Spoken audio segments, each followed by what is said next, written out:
As a star of Baywatch to 14 covers of Playboy magazine. But as I learned when I sat down with Pamela Anderson recently, it is her strength that's more than skin deep. It's helped her navigate overnight fame, leave an abusive marriage to a very famous man, and bring her all the way to the Kremlin. We began with her work with an anti-sexual violence organization called PAVE and its Ride Responsibly initiative, which warns about app-based ride-hailing services. Watch this exchange. These drivers aren't regulated, so it's unsafe. I was always told, don't take a ride with a stranger. And there's this false sense of security with these apps that these people are vetted, and they're not. So I think it's just something we need to consider and think about as parents. I remember my father used to say, I don't care what time of night it is or if you've been drinking, I will come get you.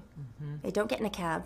Don't go anywhere alone. It's really timely, given everything that's going on in our country right now. I'm sure you were cognizant of that. Yes, this is the perfect time to be talking about it. We should be brave enough to be able to speak up in the moment instead of having to wait these long periods of time, or hashtags and things like that, to be able to talk about things that have happened. I mean, I feel like women are finding their courage, but it's slow coming, because Right. they feel like the system is stacked against them. Yeah, but less and less. I mean, there has been a lot of progress made, but we also have to be brave enough to speak out in the moment and take action.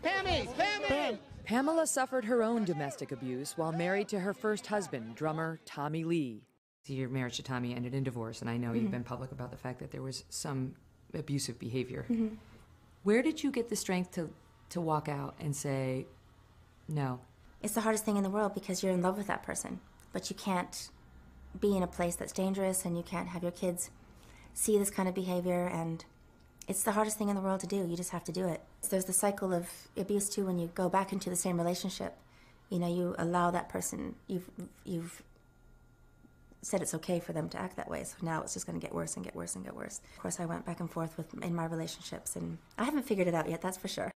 Anderson recently started a friendship with WikiLeaks founder Julian Assange and visits him regularly at the Ecuadorian embassy in London, where he's been living in asylum since 2012. Let's talk about Julian. How on earth did that happen? I met Julian through Vivienne Westwood. The fashion designer. Yes, the fashion designer. At the Ecuadorian embassy? Yes, at the Ecuadorian embassy. And I just wanted him to tell me how to be more effective as an activist. How could I improve my foundation? What does he think? Could we brainstorm about something? Is it a nice place? Is he living well? I mean, what's the... No. Set the scene for me. He lives in a very tiny space, smaller than here. He never sees the sunlight.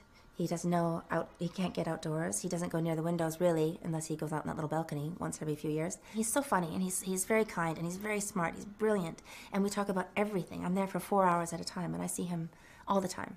He must be so happy to see you. He is happy to see me when I come. And he's very sad when I leave. Is it romantic? I wouldn't say it's romantic.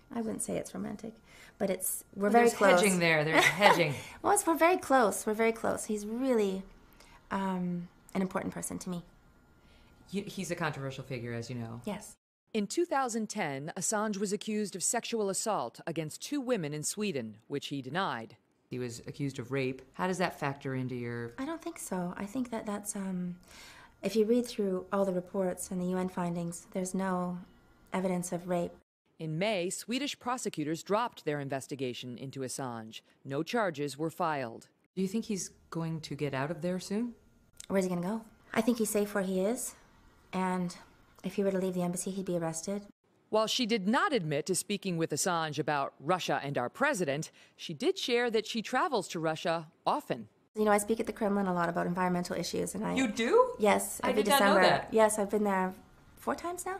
And when we speak about it, the first thing they do, is they come in and they go, so, what has Russia done now? What's America mad for us now? It's like a joke. It's a comedy. They think it's such a joke. And these are the most powerful people in Russia around a table. And they say, so Pamela, tell us what's going on. What's our fault today?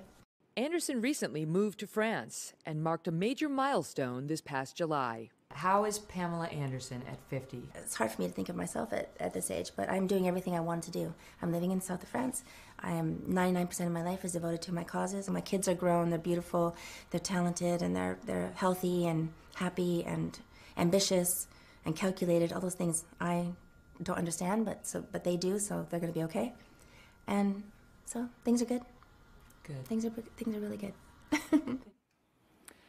So we reached out to Uber and Lyft, the largest ride-hailing apps. Uber said all drivers must undergo a screening process, which includes a driving and criminal history background check. Lyft also said every driver must undergo a background check and meet additional requirements. The question is whether those are as tough as ones you'd get through a prepaid service that you make a reservation with. They say they have a zero-tolerance drug and alcohol policy, along with a 24/7 support line. And an interesting follow-up phone conversation. One of Pamela's publicists told one of our producers that Pamela says she would consider marrying Julian Assange if it would get him out of his current situation in the embassy. She's also dating a soccer player over there in France. And I said, are you going to marry Julian? What's the story? She said, well, my aunt says, no one man can satisfy you, that no one man has it all. And I'm starting to think she's right. Hello, Today fans. Thanks for checking out our YouTube channel. Subscribe by clicking that button down there and click on any of the videos over here to watch the latest interviews, show highlights, and digital exclusives.